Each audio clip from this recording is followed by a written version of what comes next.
Shalom. Selamat datang di Renungan Harian Rhapsody of Realities Indonesia, edisi 30 Mei 2025. Dilengkapi dan diberkahi dengan kemampuan ilahi. Tetapi kamu akan menerima kuasa, kalau Roh Kudus turun ke atas kamu, dan kamu akan menjadi saksiku di Yerusalem dan di seluruh Yudea dan Samaria dan sampai ke ujung bumi. Kisah Para Rasul 1 ayat 8. Ada perbedaan antara Roh Kudus yang turun atasmu dan Roh Kudus yang tinggal di dalammu. Sejak hari Pentakosta di Kisah Para Rasul pasal 2, alasan Roh Kudus turun atas setiap orang adalah untuk tinggal di dalam mereka. Dan itulah yang terjadi pada kita. Dalam Perjanjian Lama, Dia datang atas orang-orang untuk memampukan mereka memenuhi tujuan tertentu pada waktu tertentu. Berbagai individu mengalami hal ini, termasuk Elisabet, yang kepadanya Roh Kudus turun, dan ia dipenuhi dengan Roh Kudus. Dan ketika Elisabet mendengar salam Maria, melonjaklah anak yang di dalam rahimnya dan Elisabet pun penuh dengan Roh Kudus. Lukas 1 ayat 41. Roh Kudus juga turun atas Simson, memberinya kuasa untuk melakukan hal-hal yang luar biasa, tetapi ia tidak dipenuhi dengan Roh Kudus. Pada waktu itu berkuasalah Roh Tuhan atas dia, sehingga singa itu dicabiknya seperti orang mencabik anak kambing tanpa apa-apa di tangannya. Tetapi tidak diceritakannya kepada ayahnya atau ibunya apa yang dilakukannya itu. Hakim-Hakim 14 ayat 6.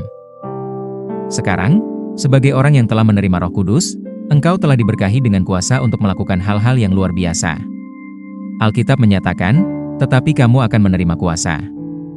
Kisah Para Rasul 1 ayat 8. Kata kuasa di sini berasal dari bahasa Yunani, dunamis, yang berarti kemampuan dinamis untuk menyebabkan perubahan.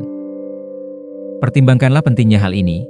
Tuhan berkata bahwa engkau telah menerima kemampuan untuk melakukan perubahan. Lalu mengapa engkau harus tetap berada dalam situasi yang tidak diinginkan, menangis dan memohon kepada Tuhan untuk campur tangan? Tidak. Engkau dapat mengubahnya. Jadi, teruslah maju dan lakukan perubahan. Setelah menerima Roh Kudus, para rasul hidup dalam realitas kehadirannya yang tinggal di dalam diri mereka. Masing-masing dari mereka bekerja dalam hal-hal yang bersifat supranatural. Itulah kehidupan yang sama yang telah Dia berikan kepadamu.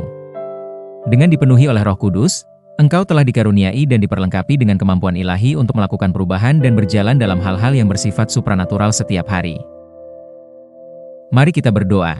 Bapa terkasih, terima kasih telah memenuhiku dengan Roh Kudus dan memberdayakanku dengan kemampuan ilahi untuk melakukan perubahan di duniaku. Aku berjalan dalam kesadaran akan kehadiran-Mu yang tinggal di dalam diriku, mewujudkan hikmat, kuasa, dan kemuliaan-Mu, dalam nama Yesus, amin. Ayat renungan hari ini terdapat dalam Lukas 24 ayat 49, Kisah Para Rasul 2 ayat 4, Efesus 3 ayat 16.